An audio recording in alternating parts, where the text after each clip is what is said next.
Being a Longhorn is pride, achievement, family.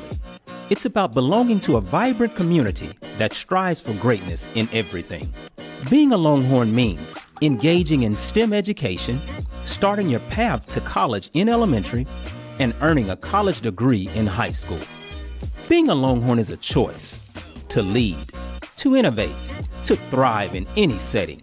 Here, you'll discover that learning isn't limited to textbooks. We believe in hands-on experiences that ignite creativity and fuel imagination.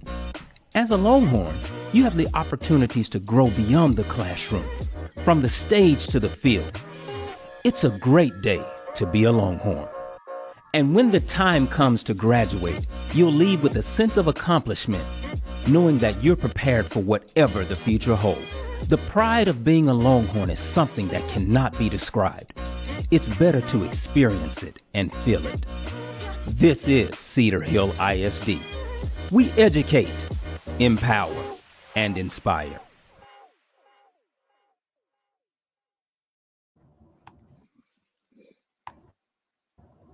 Good evening, Longhorn families and staff. We are so happy to have you join us for our September Digital Parent University. I am Dr. Courtney Jackson with Counseling Services, and I would like to present to you this night's speakers. And our topic tonight is supporting your child's mental health through effective communication. And so I would like to turn the stage over to our newest partners with Cedar Hill ISD, our partners at HHCSS. They are in our schools working with our counselors, supporting our scholars through their mental health needs. We've already trained our counselors on how to access services, and tonight they're going to give you more information after we talk about this very important topic. So at this time, I would like to introduce to you our speaker, Ms. Jonay Fullard. And joining Jonay Fullard is Brittany Young and Daryl Whitley. They will be taking it from here. So thank you. We're so happy to have you with you. We are appreciative of all of your partnerships and supports that you've offered thus far this year and looking forward to continue work with you. Thank you. The stage is yours. Good evening. As Dr. Jackson stated, my name is Jonay Fullard. I work with Helping Hands Community Support Services, or HHCSS. Um, and so tonight we're going to be speaking about supporting your child's mental health through effective communication. So in this training, we're going to focus on understanding the mental health challenges that children and adolescents face, how to support the emotional well-being at home, and how to effectively communicate with your child about that mental health. And so just real quickly, a little bit about myself. I have my bachelor's and my master's. Both of them are in social work. My bachelor's from Texas Southern. Master's is from UT Arlington. A wide variety of work experience, child protective services, child ACH child and family services through like the foster system, Dallas ISD, Richardson ISD, Helping Hands, and then I have worked at 2 behavioral hospitals working with children and adolescents. So just a little overview, mental health awareness, that is promoting the emotional, like I said, promoting the emotional well-being of your child, effective communication, and just recognizing those mental health struggles. How do we recognize those signs? So why is children's mental health important? So 1 in 5 children experience a mental health disorder every year. Early detection and support can lead to a better long-term outcome. And so tonight we're gonna focus on how do we detect those early signs? When do I know to, start asking those certain questions to make sure that my child is okay or something is changing? And how do I navigate that space with them? How do I, have those conversations? And so the connection between mental health and communication. Open communication definitely is going to help your child feel safe, feel understood, feel supported, and it will help with that stigma of mental health. There is still some negative stigma around mental health and having mental health struggles. And so if a child feels like they have that support of their parent and their family, it helps them be able to better navigate that possible diagnosis and then just those emotions. So, understanding children's mental health. So, some of the common mental health diagnoses or challenges that children and adolescents face is anxiety, which is excessive worry, fear or nervousness affecting their daily life. So, that might be a panic attack. And, if your child is waking up and saying, I don't feel good, I don't want to go to school, I have a stomach ache, my head hurts, they might be experiencing some anxiety. Depression is persistent sadness, loss of interest, or withdrawal. So the things that they were once interested in doing and that they found pleasure in doing, they no longer have a desire to do that anymore. They are no longer excited about that. They are retreating to their room and they want to stay isolated. They're not engaging with the family like they used to. ADHD, this is not necessarily mental health. It's mental health, but it's also a learning disability. And they have difficulty focusing. They may be hyperactive, they may be impulsive. There are different types of ADHD. There's a combined type, there's inattentive, and then there's hyperactive. So you might see ADHD symptoms show up in different ways in your children. And then behavioral issues, them acting out, being defiant, maybe increased aggression, different things like that. Maybe they are not able to self-soothe when they get upset, or they have a hard time regulating their emotions. So the different things that you may see that may, cause that light to go off and like maybe something's going on with my child is changes in their sleep pattern. Are they sleeping more? Are they sleeping less? Altered eating habits, overeating, or not wanting to eat. Oh, I don't have an appetite. I'm not hungry. I ate at school. The different things that children may say. You might, if it happens often, you might want to start beginning to ask those questions like, hey, what's going on? I've noticed this. I've noticed that. Withdrawing from their activities and from their friends, decline in their academic performance. And that the decline in academic performance can be for a lot of different reasons. So you definitely want to try to have that conversation with them and just finding out like what's going on, what's happening. The mood swings, irritability, or frequent meltdowns, like things that may have not upset them in the past are now upsetting them, or even when they got upset, maybe there was a certain way that they used to handle those situations when they would get upset, and now they are responding in a way that is not like them. So the impact of mental health on their behavior, it does affect them academically, which is why a decline in their academic performance is one of those signs that something may be going on. And like I mentioned with the anxiety, my stomach hurts, my head hurts, I don't want to go to school. And always wanting to be home from school, that is another sign that maybe something is going on with them. And then risk-taking behaviors, or self-harm. So acting impulsively, not thinking things through, maybe no regard for safety, just doing things that are just totally not the norm for them. And then self-harming, and that's different non like serious injuries.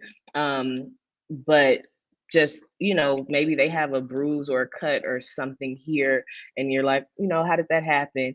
But as things begin to kind of worsen, those symptoms will increase. And so, just beginning to ask them those questions about what's going on, and, knowing what to say to them in those moments will help minimize like that resistance to wanting to talk and open up to the parents about what's going on. You don't want to say things like calling them lazy or telling them that they're not depressed or they shouldn't have anything to worry about because they're a child, because statements like that often minimizes their experience and it dismisses their feelings. And then it will cause them to shut down and not want to open up and discuss with you what they are going through.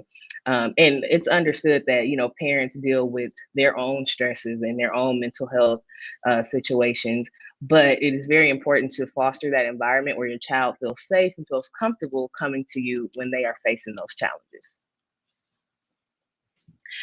And so these are just a few statistics that I just want to share with you all. There are some national statistics, and then there's some Texas statistics. So 1 in 6 US children aged 6 to 17 have treatable mental health disorders such as anxiety or depression. 50% of mental health disorders begin by the age 14 and 75% by the age 24. Only 20% of children with mental health disorders receive treatment from a mental health care provider. And that could be for many reasons. Maybe they didn't tell anybody what they were going through, and so they're suffering in silence. Or maybe the family doesn't have insurance, and so they don't know that there are resources and there are options out there. And then sometimes it may be cultural. Maybe mental health is not something that is talked about or discussed in their family or in their culture, so they don't really know how to put a name on it, and they don't know that that's what they're dealing with. Some Texas statistics, excuse me. 20% of children in Texas have a mental health disorder that affects their functioning at home, in school, or in the community. And unfortunately, suicide is the second leading cause of death for youth aged 10 to 24 in Texas. So just being able to communicate with your child and support your child through these challenges will help decrease that number.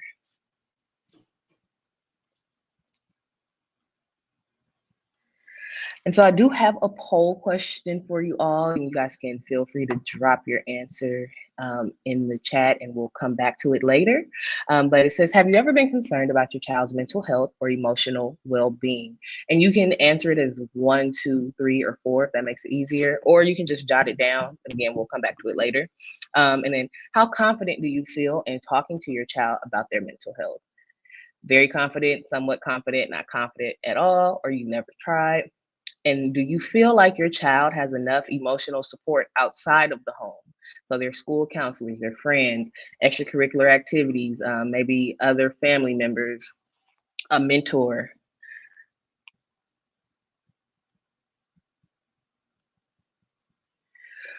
Okay, so the role of communication in mental health, this is the really big part. When dealing with a child who's facing mental health challenges, it's important for them to be able to trust you. This means before you share what your child is experiencing with others, ask them for their permission. Have that conversation with them. They may be okay with you sharing some of their challenges, but maybe not all. And they may only want you to share that information with certain people, maybe with another trusted professional, or maybe one particular family member, but you definitely want to make sure that you are getting their consent before having conversations about what it is that they're dealing with. When they come to you with what they're facing, make sure that you're listening to understand and not just to respond. So allow them to finish their complete sentence, complete thought, and then follow up with the phrase maybe like, what I heard you say, and then, paraphrase what it is that they've said to you, and then, is that correct?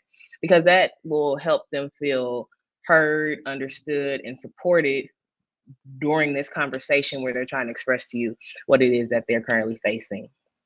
Reassurance and validation is another big part of this communication piece, because after you validate their experience and their feelings, you want to assure them that you love them and that you support them no matter what, and that you will get them the support that they need the best way that you know how, and that you will try to find those different resources and that different support system for them. And sometimes we internalize the things that children say, because maybe your child may have identified you as one of their triggers.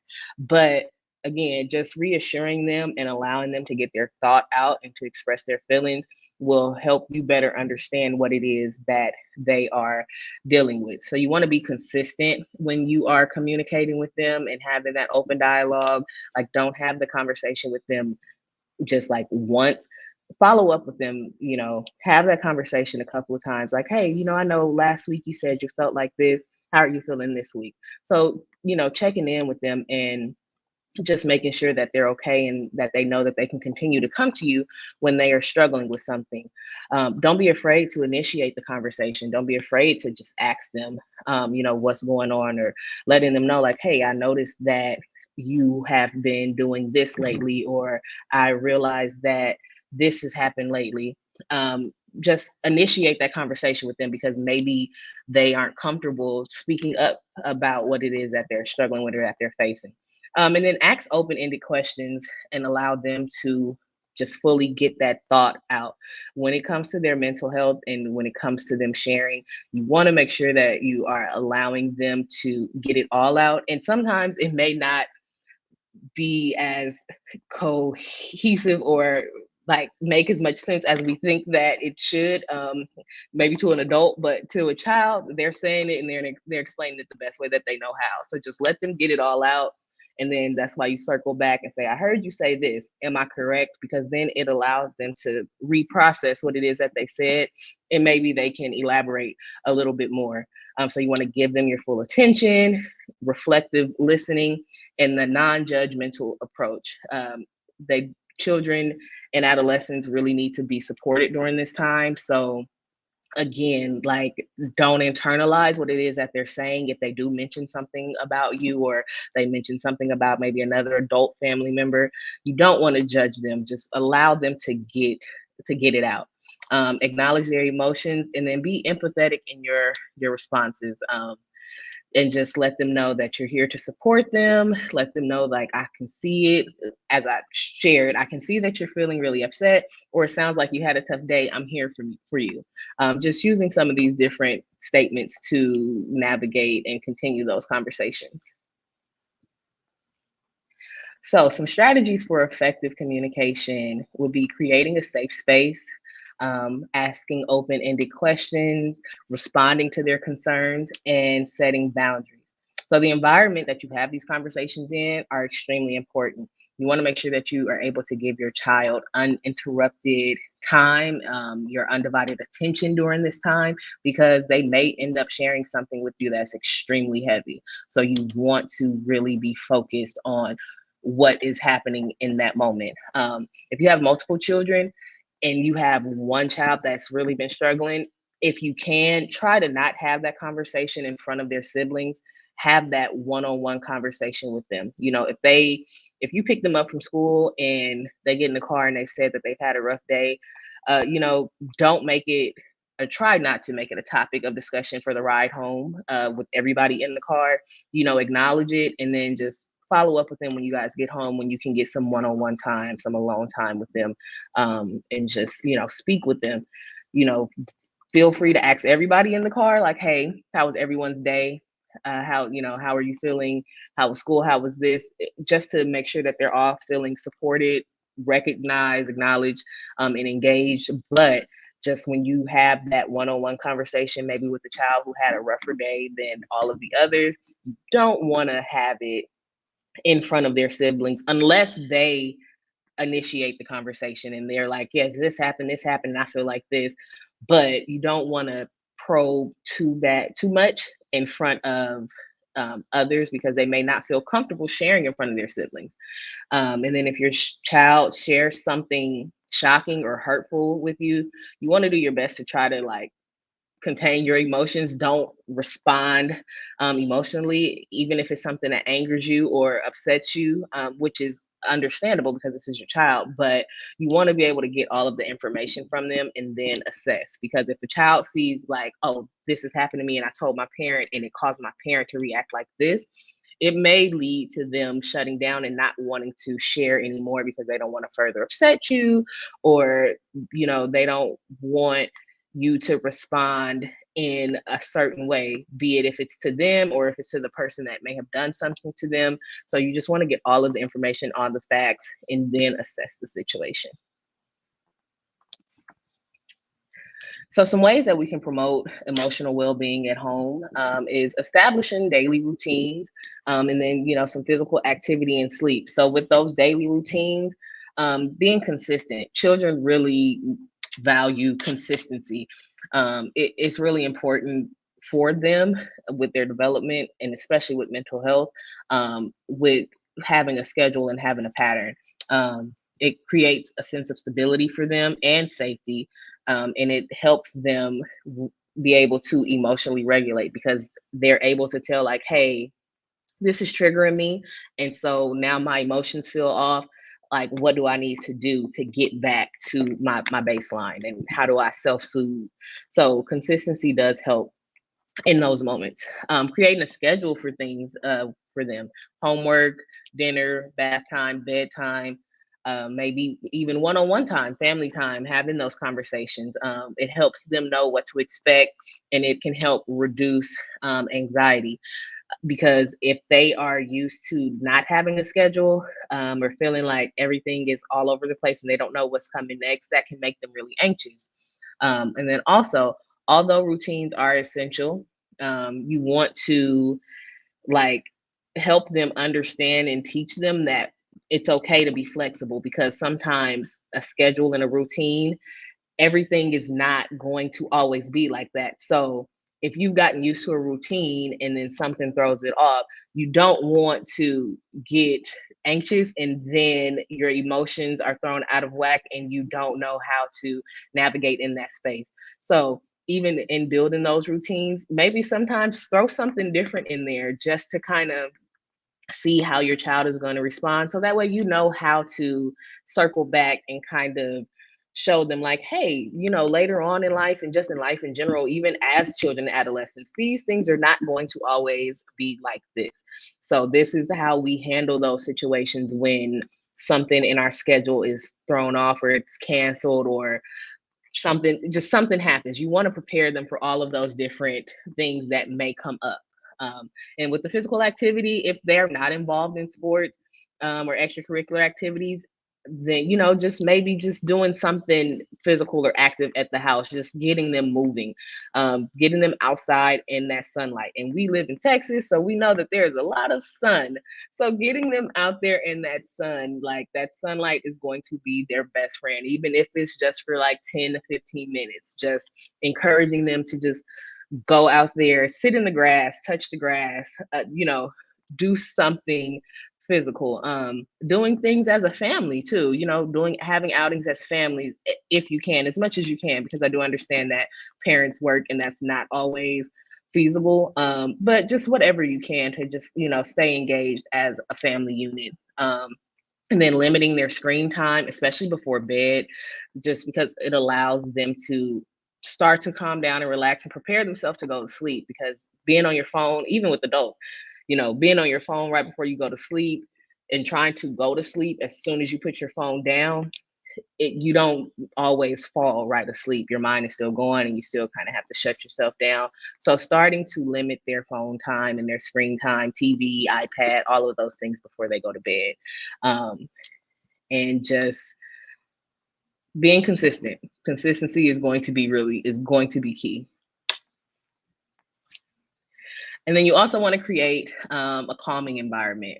So calm down corners. I know some schools, some teachers, some counselors may have like that calming area in their office or in their classroom, that when a child is feeling overwhelmed or feeling like something is going on, like they can go and take a breather, they can go and do some breathing exercises, or just sit out for a moment. So maybe trying to see if there is a way to incorporate that in the home, a calming corner or something like that, just to help them self-soothe, learn how to self-soothe, emotionally regulate. If you want to put things in that area, things like soft toys, books, quiet activities, would be really great for those type of areas, because again, it allows them to kind of sit with themselves, think and process about what's going on, but it also allows them to take the time to calm down. Then they can come back and discuss, like, hey, when this happened, it made me feel like this, or I felt like this, instead of them reacting when they're like high off of their emotion right then in the moment, because they may say something that they didn't mean to say, or they may not even know how to explain what it is that they're feeling because they haven't processed what it is that has happened. Using mindfulness and relaxation, techniques and processes. So breathing, counting to 10, or there is like one where you do like 5 things you can see, 4 things you can taste, 3 things you can hear, 2 things you can touch, 1 thing you can smell, or however you want to do that variation of the 5 senses. But just, some things that are helping them to calm down, to focus, to recenter, self-soothe, and regulate their emotion right then in that moment. And it's great techniques for children, adolescents, and for adults. And then there are apps for emotional well-being and support that you can use, especially if you have a child that is tech savvy or loves their iPad and the phone and things like that. There's Headspace for kids, Smiling Mind, Go Noodle, and then YouTube has really good meditation or relaxation music. So if you want to cut that on when you send them to the Calming Corner, or if they ask to go to the Calming Corner, like, hey, just go ahead and only play this type of music when you're in that area. Okay, so I'm going to just go over briefly like two different scenarios with you all. And so this one is about a child that has anxiety about going to school. So your child has been increasingly reluctant to go to school, complains of headaches or stomach aches in the morning, and expresses fear about school-related activities. So the different signs, you want to notice those patterns. Does the anxiety occur every school day or only on specific days? So is it that they have test anxiety? So maybe it's only a day that they have a test, or maybe they have to do something physical in PE that day. And so are they afraid of that? Or is it that they have like an A schedule and a B schedule and it only happens on their B schedule days? And then paying attention to the physical complaints that have no medical cause. So those stomach aches, is it that they're just saying their stomach hurt, or are they actually having some symptoms of their stomach hurting? So, but you don't want to always assume that it's just that they're being anxious and they just don't want to go to school, because it may actually be something wrong. So just trying to find out and ask some more questions, some follow-up questions to find out what it is that they are dealing with. Initiate that conversation.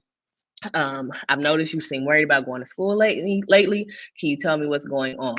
And so just asking them specific things like, what's happening? Is there something or is there someone at school that's making you feel this way, that's making you nervous, making you uncomfortable?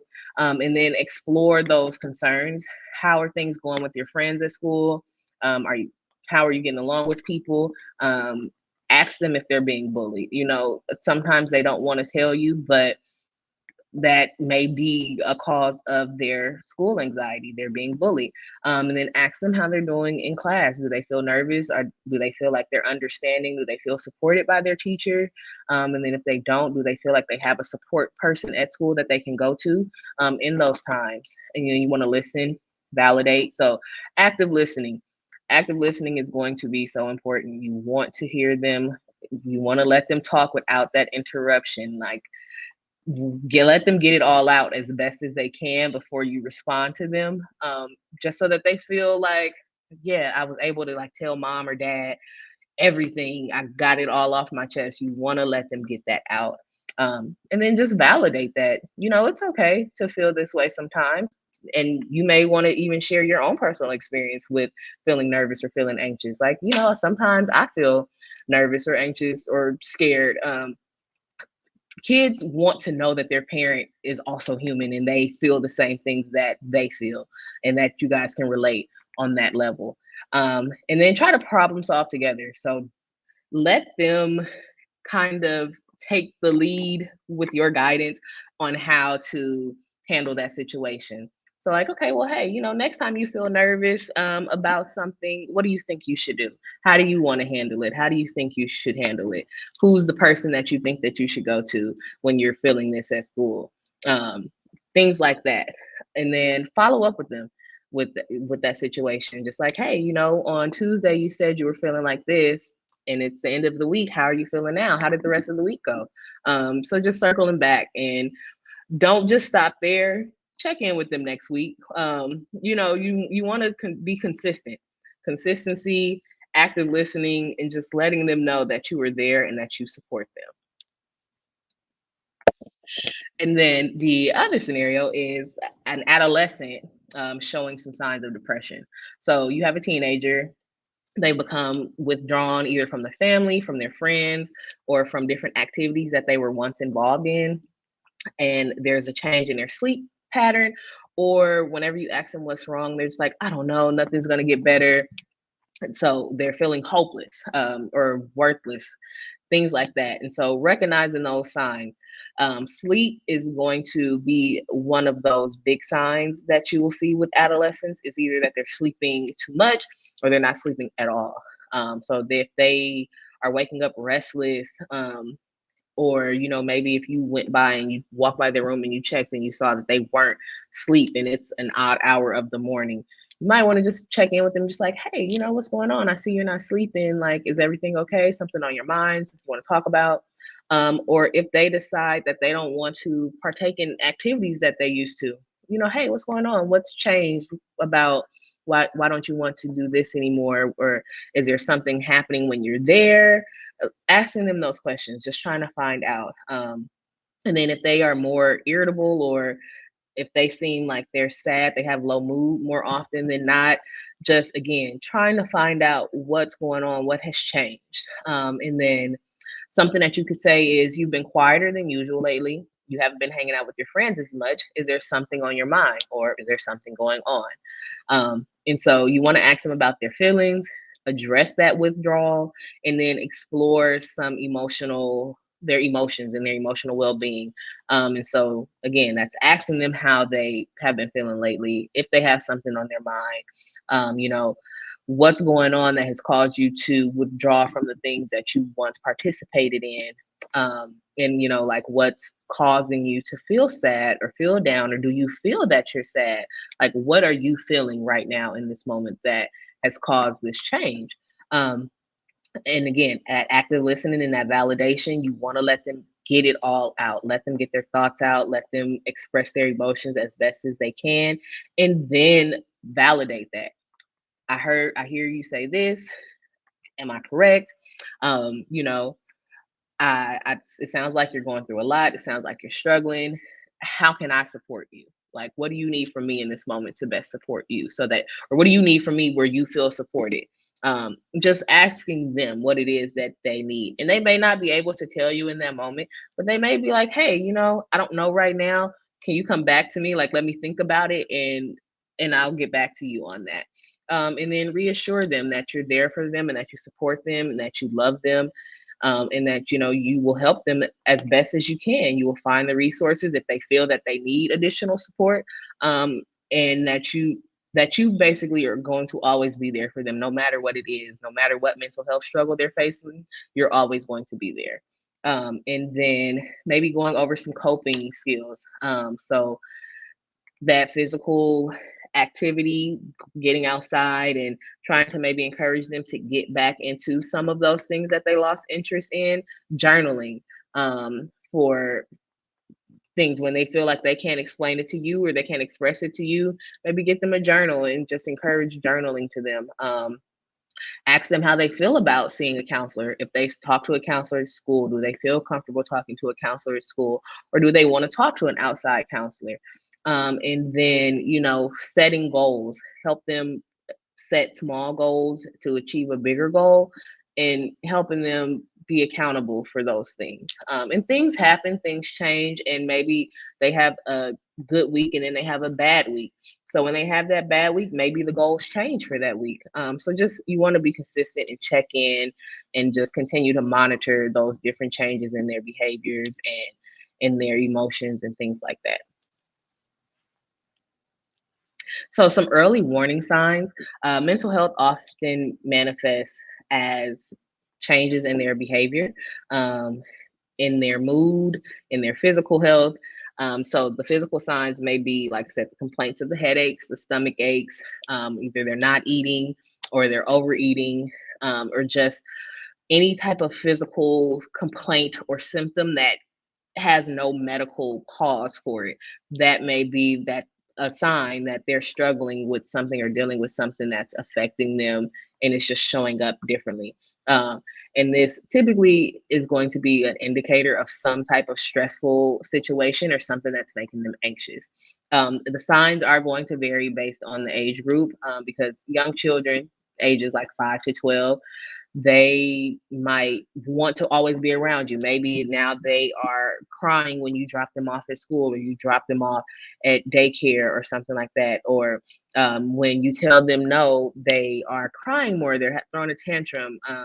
Just struggling more with that no or not getting their way than they used to before. And then changes in their eating or their sleeping or they're afraid. Maybe now they are worrying a lot or they're afraid to do things that they once weren't afraid of. And then with preteens, ages 13 to 17, that withdrawal from their friends and their family, that's going to be a big piece. Like them just losing interest in things that they were once interested in, like very quickly, or a drop in their school performance. If you had like a straight A student who now is bringing home like C's and D's, that's going to be one of your big indicators that something's going on, and let me check in and find out what's going on. Or if they're irritable or feeling hopeless or they're acting impulsively or taking risk and behaving in a way that they did not once before. So when to know that you need to seek some professional help. So recognizing when it's time to seek the help. If they have persistent sadness, it's happened all week, or maybe it's happened 3 to 4 days out of the week. I would say, start exploring different options to come back and bring that to them and ask them if that's something that they're open to. But definitely, if it goes on for more than 2 weeks, you definitely want to begin to seek some professional help. A drastic change in their behavior, and drastic as far as like that mood, that sleep, or their eating habits, and if they begin using substances, or are behaving like risk-taking behaviors and acting impulsively, you might want to seek some professional help. And then, of course, self-harm and suicidal ideations or suicidal attempts, you definitely want to get some help. Reach out to the resources that the school district has. Reach out to Helping Hands, or if it's like at night and something has happened and you found out something, or your child has come to you and said like, hey, I'm feeling like this, I don't want to live, I wish I could go to sleep and not wake up, take them to the closest ER, take them to the nearest ER or to the nearest behavioral hospital so that they can get an assessment and somebody can talk to them and just make sure that they're okay and that they don't need any immediate additional support right then in that moment, or increased isolation. And at the end of the presentation, we will give you some more resources and just kind of explain the process of setting things up with Helping Hands. And then just utilizing those other resources. So their teachers, school counselors, the Cedar Hill ISD Counseling Services, their child, maybe you have a child therapist or you have a psychologist or a psychiatrist, and then different hotlines, and then the websites and the different apps for mental health. But if you do find yourself dealing with a child that is actively in crisis, again, you can take them to the nearest ER or an inpatient psych facility for an assessment. And seeking help from a mental health professional, that does not mean that you have not done your job as a parent, and that you're not a good parent, and that you don't know your child, and that you can't help your child. It just means that maybe you're aware that your child is struggling with something, and right now you don't have all of the answers, or you don't have all of the tools to help them navigate through this experience. And so you love them enough to get them some additional support to make sure that they are safe and they're okay and that they are becoming their best self. And so just a few key takeaways. Effective communication is a powerful tool in supporting your child's mental health. Communication is very, very important. But you want to make sure that your child feels heard, supported, validated, and that a lot of times is going to show up by letting them get it all out. Let them say everything that it is that they need to say. Of course, you want to encourage that they're remaining respectful and being appropriate and things like that, but just allow them to get that all out, and then respond. Pay attention to the signs of their mental health challenges and act as early as possible. And then building trust through open dialogue with them and being consistent, constantly talking to them. And then some next steps, continuing just to practice some of those communication strategies that we talked about today. So if you've never had the conversation with your child before, maybe try having one. And if you have, and maybe it hasn't gone the best that like you would like it to, try to change the verbiage when you are going to them and when you're asking them questions. And then use the provided resources to seek additional support if needed. And just keep that conversation going at home. Keep the conversation going. You want to just be able to, or start to at least, recognize those mental health struggles, support the emotional well-being at home, and communicate effectively with your child. You are your child's first line of support. Early intervention, early detection is key. And then, it's not getting your child support is not saying that you are not a good parent at all. It just means that you know that your child needs additional support, and maybe it's beyond what you can provide to them in that moment. And so just here's a couple of resources. So of course you have Cedar Hill ISD resources. You have the Helping Hands Community Support Services, which is HHCSS. And a colleague is going to come on shortly and explain that process to you.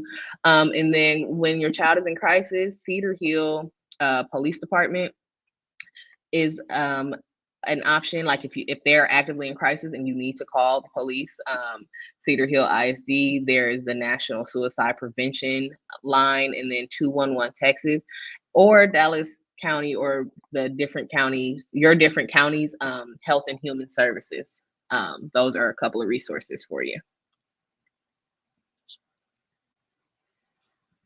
And then this last slide is just explaining all of the services that Helping Hands provides. And we accept all Texas Medicaid. So we provide skills training, case management, therapy, parenting sessions and groups, child and adolescent groups, and psychiatry. And I will pass how to get those things started over to Ms. Whitley. Hello, everyone. I am the community liaison for Helping Hands. So basically, I am the connecting piece between the schools and our services and our agency. So there are a number of different ways, if you're interested in services, to reach out. I'm going to put my direct number and email address in the chat, so you can always reach out to me. And then I usually set up a intake, and I will communicate with the school as well. You can also go to the school counselor. They have my contact information and you can talk with them. And then we also, on our website, we have a web submission if you just wanted to type something in, which I will put all of those in the chat so that you have all access to all of those.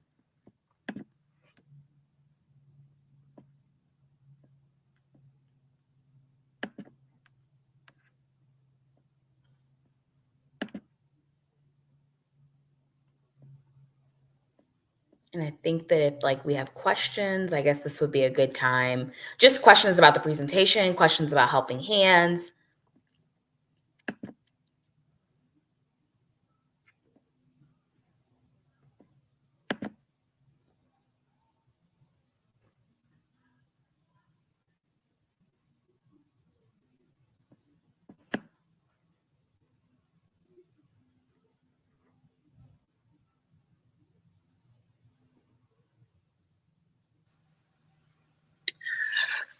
Okay, so Ms. Hamilton, I see you said your daughter's 14.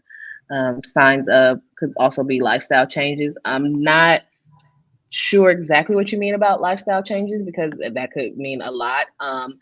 But if you feel like your daughter is exhibiting some changes that are not the norm for her, and maybe this is not who she has been for the last 14 years, you can definitely try to have that conversation with her. I mean, during this age, at that age, at 14, they're still developing and kind of learning what they like and what they don't like, and coming into who they are and who they want to be.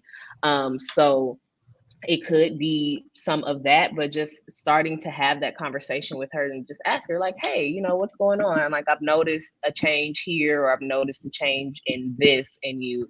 Is there something that's troubling you, bothering you? Is there something that you want to talk to me about? Or how are you feeling? Different things like that.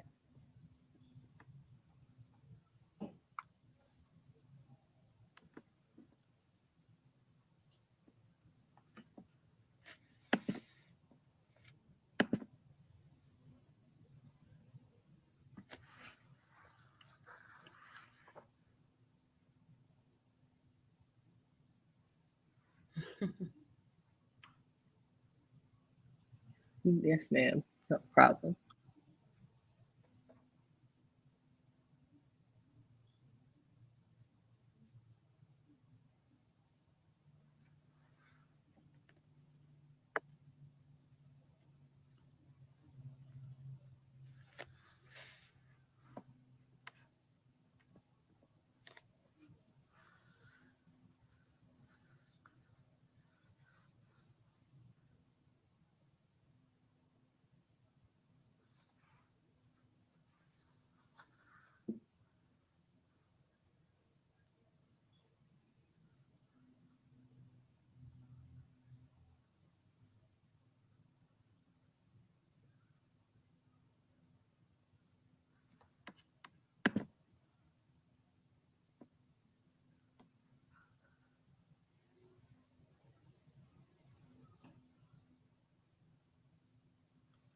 Thank you all for the opportunity to present to you today. I hope that I said something to help, and I hope that you guys are able to utilize some of this. And please feel free to reach out to Helping Hands if you need that additional support.